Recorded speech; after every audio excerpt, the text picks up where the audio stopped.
আজকে আপনারা দেখেছেন যে সকাল ভোটগ্রহণ যেভাবেই শুরু হয়েছে সর্বত্র, কোথাও কোথাও ভোটিং মেশিন নিয়ে সমস্যা থেকে সে আলাদা ব্যাপার, কিন্তু মানুষের একটা স্বতঃস্ফূর্ততা ছিল ভোটদানের ক্ষেত্রে। এবং আমরাও যখন আমরা প্রচারে ছিলাম আমরা আবেদন রেখেছি মানুষের কাছে যাতে ভোটাররা বেশি সংখ্যায় গিয়ে তাদের মতদান করে, এবং আমাদের মনে হচ্ছিল মানুষ আমাদের বক্তব্য শুনেছেন এবং মানুষ আমাদের কথা গ্রহণ করেছেন। কিন্তু বিরোধী দলের যেসব প্রার্থীরা আছেন, একটা বিধানসভা কেন্দ্রের উপনির্বাচনে চলছে আর লোকসভা কেন্দ্রের যে প্রার্থী আছে, পরিকল্পিতভাবে এই কয়েকটা জায়গায় গিয়ে তারা এই কথা বলছেন যে তাদের এজেন্টদের বের করে দেওয়া হয়েছে, কোথাও আগের দিন সম্ভাব্য এজেন্টদের বাড়িতে তালা ঝুলিয়ে দেওয়া হয়েছে। এই ধরনের অসত্য কথাগুলি বলা এবং বিভিন্ন কোনো তথ্য প্রমাণ নেই তাদের কাছে, কোথাও কোনো তথ্য প্রমাণ নেই। এবং এখানে যে কংগ্রেসের আশিস শাহ তিনি যেই জায়গায় গিয়ে কথা বলছেন, এটা হচ্ছে একটা উদ্দেশ্য প্রণোদিতভাবে, কারণ ওই এলাকাটা মুখ্যমন্ত্রীর এলাকা, মুখ্যমন্ত্রী ওই কেন্দ্রে ভোট দেন এবং এই উদ্দেশ্য প্রণোদিতভাবে এই কাজগুলি করে। এটা নিম্ন স্তরের রাজনীতি, কারণ তারা দিতে পারছেন না, সে দায়িত্ব তো আমরা নিতে পারি না। এবং নির্বাচন কমিশনকে জুড়ে দিচ্ছেন আমাদের সঙ্গে যুক্ত, পুলিশকে জুড়ে দিচ্ছেন আমাদের সঙ্গে যুক্ত। আমরা পুলিশের কাছেও খবর নিয়েছি কী বিষয়, কোথাও তাদের কাছে স্পেসিফিক কমপ্লেন নেই কাকে বের করে দেওয়া হয়েছে, কার বাড়িতে তালা দেওয়া হয়েছে, এই সমস্ত কোনো সুনির্দিষ্ট অভিযোগটা তারা করছেন না। আর শুধু শুধু এইভাবে মানুষ ভোট দিতে যাচ্ছেন। এখন এইভাবে উত্তেজনা সরানোর যে চেষ্টা, প্রভোগ করার একটা প্রভোকেশন আছে সেখানে, এইগুলি তো খুবই গুরুত্বপূর্ণ বিষয়। মানুষের যে অধিকার তা খর্ব করার একটা পরিকল্পনা সেখানে আমরা লক্ষ্য করতে পারছি, এবং এর বিরুদ্ধে একটা কমপ্লেন করতে হয়।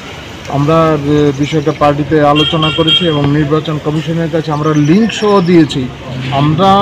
আমরা যে অভিযোগগুলি করেছি তার সত্যতা এবং তার গুরুত্ব কতটুকু তা আমরা বুঝিয়ে দিয়ে আমাদের লিখিতভাবে আমরা কমপ্লেন করেছি, এবং সিইও আমাদের সঙ্গে কথা বলেছেন এই সমস্ত বিষয় বিস্তারিত। তিনি বলেছেন তিনি বিষয়গুলি খতিয়ে দেখবেন এবং দ্রুত এই সমস্ত ব্যবস্থা নেওয়া হবে। কিছুক্ষণ আগে ছয়া করছে বা তাদের মুখে বলা হচ্ছে শীতের সুযোগ থাকবে না যদি ভিতরে এজেন্ট থাকে, এই ব্যাপারটা কীভাবে? এগুলি বানানো গল্প বললে তো হবে না, সেটা উনি যদি বলেন স্পেসিফিক দিতে হবে। নির্বাচন কমিশনের কাছে সুনির্দিষ্টভাবে দিন, যাদের বাড়িতে গিয়ে অভিযোগ করা হয়েছে তাদেরকে সামনে আনুন, তাদের বাড়িতে অভিযোগ করা হয়েছে, কারা করেছে এই কাজগুলি সেগুলি করতে হবে। কিন্তু এগুলি করছেন না। মানুষ যেভাবে বেরিয়েছে, আপনারা নিজেরা সাংবাদিকরা দেখেছেন, মানুষ সকালবেলা থেকে সকাল 6টা থেকে বিভিন্ন ভোট গ্রহণ কেন্দ্রে ভিড়, মানুষ ভোট দিতে এসছে। মানুষের অধিকারটাকে সুরক্ষিত করার যে চেষ্টাটা করা প্রয়োজন ছিল, একটা একটা দায়িত্বশীল রাজনৈতিক দল হিসাবে যে কাজটা করার দরকার ছিল তাদের, সেই কাজটা না করে মানুষকে ভয় দেখানো, ভয়ভীতির সৃষ্টির সেই চেষ্টাটা তারা করছেন।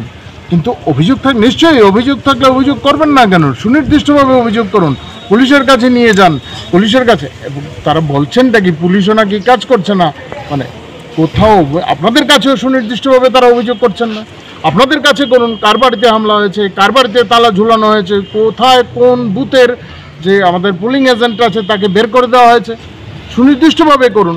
কোথাও দিতে পারছেন না, সেই দায়িত্ব তো আমরা নিতে পারি না। এবং আপনারা ঘুরে দেখেছেন, আমরা এটা রীতি আছে যে ভোট গ্রহণ কেন্দ্রের বাইরে নির্দিষ্ট দূরত্বে পার্টির কার্যকর্তারা বিভিন্ন সময় বসেন, রাজ্যে বসেন, কোথাও তারা দিতে পারছেন না, তারা বসছে না। আমাদের কার্যকর্তারা তৈরি আছে, আমি বলছি এখনও সময় আছে, তোরা যদি ওই ভোট কেন্দ্রের বাইরে কেউ যদি বসতে চান কোনো অসুবিধা নেই। আমাদের কার্যকর্তারা আছেন, তারা যদি মনে করেন আমাদের সাহায্যের প্রয়োজন, আমি আগেও বলেছি আমাদের তরফ থেকেও সাহায্য থাকবে, তারা যদি কেউ বসতে চায়। আর ভেতরের ব্যাপারটা আমরা দেখি না, তারা এটা নির্দিষ্ট নিয়ম আছে, তারা ইলেকশন এজেন্ট পোলিং এজেন্ট হিসেবে ভেতরে ঢুকবেন, তারা তার নির্দিষ্ট নিয়ম মেনে তারা ভেতরে যেই কেউ ঢুকতে পারেন, কোথাও কোনো বাধার সৃষ্টির কোনো চেষ্টা নেই। শুধু একেবারে তথ্য প্রমাণ ছাড়া এই কথাগুলি তারা বলছেন, এগুলি গণতন্ত্রের পথে সুস্থ আচরণ না। আপনি কি মনে করেন